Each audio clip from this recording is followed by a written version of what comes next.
Ever wondered why we're so drawn to art? Why a simple splash of color on a canvas can make us feel things so deeply? We often think of art as a pursuit of beauty, a way to capture the world's wonders. But what if I told you that the very first artists weren't painting for beauty at all? What if they were painting to survive? Imagine a world without words for anxiety, grief, or trauma. A world where the only way to process the sharp sting of loss or the gnawing fear of the unknown was to reach for a piece of burnt charcoal and a slab of rock. This is where our story begins. Tenzev, in the heart of ancient caves, where humanity first learned to paint its pain. Archaeologists and anthropologists are piecing together a radical new history of art.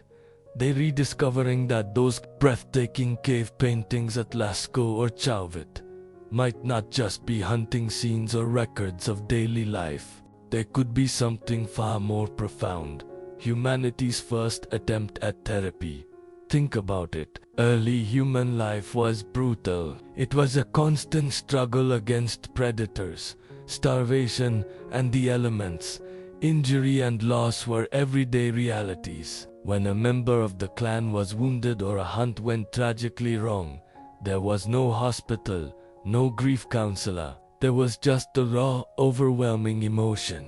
And so, they painted. They mixed minerals with animal fat, creating pigments of red ochre, black manganese, and yellow clay. On the dark, silent walls of the cave, they didn't just depict a wounded bison. They depicted their pain. The act of painting the wound, of giving it form and color, was a ritual. It was a way to externalize the suffering, to confront it, and to begin the process of healing.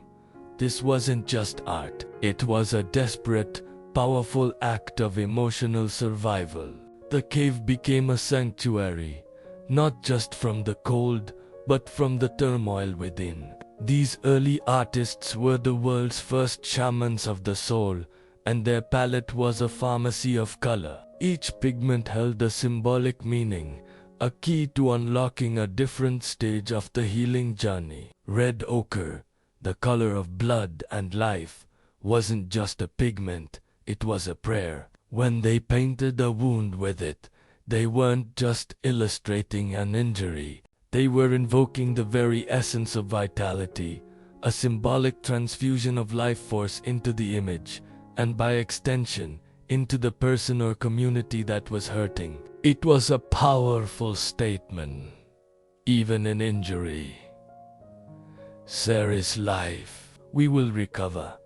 Black, derived from charcoal or manganese, represented the darkness of loss, the void left by death, or the depths of despair. But by painting this darkness, they weren't surrendering to it. They were containing it, giving it boundaries. It was a way of saying, I see this darkness, I acknowledge it, but it will not consume me.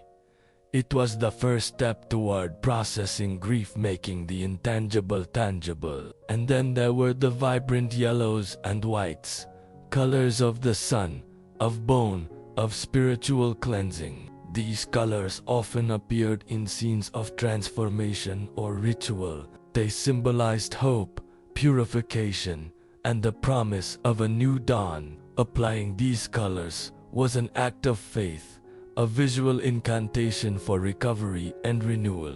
The journey from dark black to vibrant red to purifying white on a cave wall mirrored the emotional journey from despair to recovery, from pain to peace. This symbolic language of color was the bedrock of our emotional intelligence, a visual vocabulary for feelings we didn't yet have words for. This ancient wisdom, the idea that color can directly influence our emotional and physical well-being, never really left us. It evolved, weaving its way through civilizations, from the color-drenched healing temples of ancient Egypt and Greece to the intricate mandalas of Tibetan Buddhism. The Egyptians used specially built solariums with colored glass panes, Believing that sunlight filtered through different colors could treat various ailments, the Greeks developed a sophisticated system linking colors to the elements, humors, and specific therapies. Today,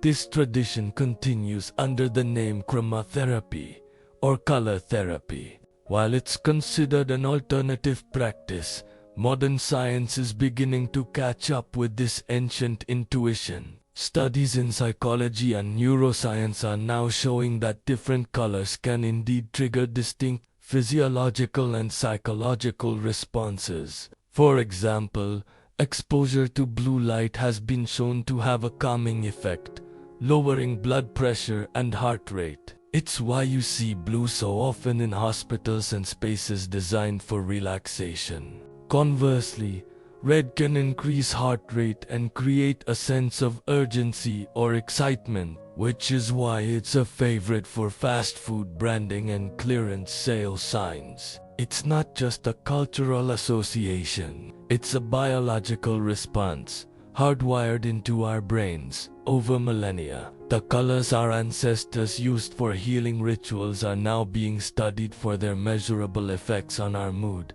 energy, and mental clarity. The ancient shaman's palette is now in the modern scientist's lab.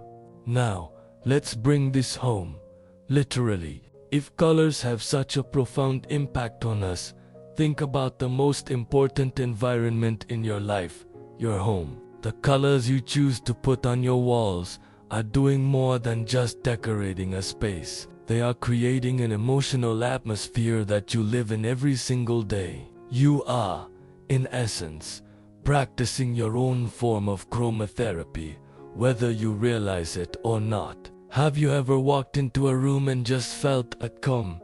It was likely painted in soft blues, gentle greens, or warm, earthy neutrals. These colors mimic the natural world, the sky, the forest, the soil, and they trigger a primal sense of safety and tranquility in our brains. They lower our stress levels and create a sanctuary where we can unwind and recharge. This is the modern equivalent of the ancient cave, a safe space to heal from the wounds of a stressful day. On the other hand, a room filled with bright, energizing colors like sunny yellow or vibrant orange can boost creativity and foster a sense of optimism and joy. These are great for kitchens, home offices, or playroom spaces where you want to feel engaged and inspired. The colors you choose for your walls are a constant, subtle conversation with your nervous system. By being mindful of this, you can intentionally design your home to support your emotional health, turning it from just a place you live into a place that actively helps you thrive.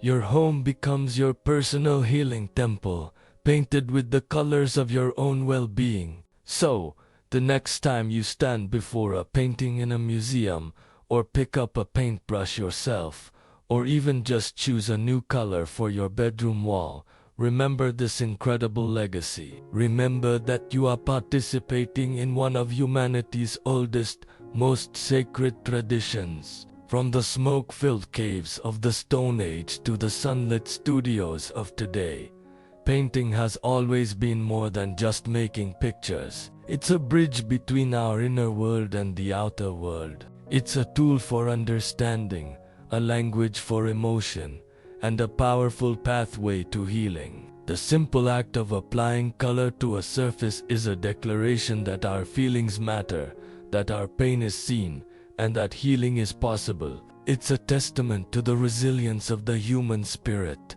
a story told in every shade imaginable.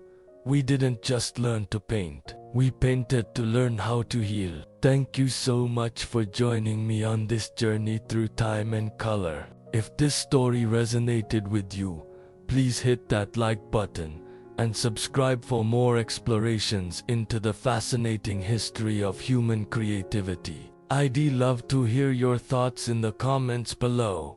What colors make you feel healed or at peace? Until next time, stay curious,